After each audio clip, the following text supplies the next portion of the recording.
Gli operatori di Savno, quando sopraggiungono in Via della Vigna, sono costretti a rinunciare al porta a porta. Il motivo? Quando alcune auto sono parcheggiate, i loro mezzi non riescono a transitare in sicurezza nella stretta via.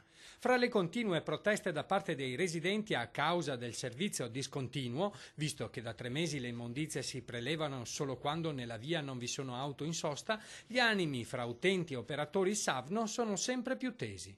Questa mattina l'epilogo. L'addetto alla raccolta ha chiamato in aiuto le forze dell'ordine quando un residente l'ha aggredito prima verbalmente e poi, spingendo la porta dell'automezzo, gli ha schiacciato la gamba. Sul posto è sopraggiunta in pochi minuti una volante della polizia locale. Sì, è stato richiesto un intervento, inizialmente sembrava per un incidente stradale, poi giunti sul posto hanno verificato invece che si trattava di un diverbio tra un residente di Via della Vigna e un autista di Savno che era addetto alla raccolta dei rifiuti solidi urbani nella zona. Da tempo la polizia locale e la dirigenza di Savno cercano una soluzione per rimediare al problema.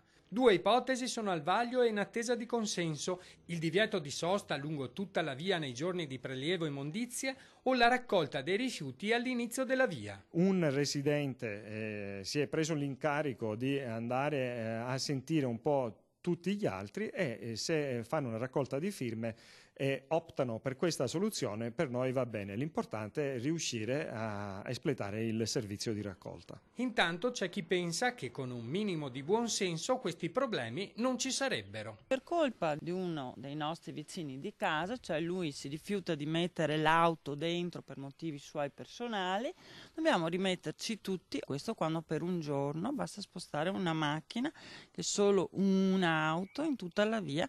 Altrimenti voi cosa sarete obbligati a fare? Ecco, noi altrimenti applicheremo il divieto di sosta nei giorni e negli orari di raccolta che Savno ci indicherà.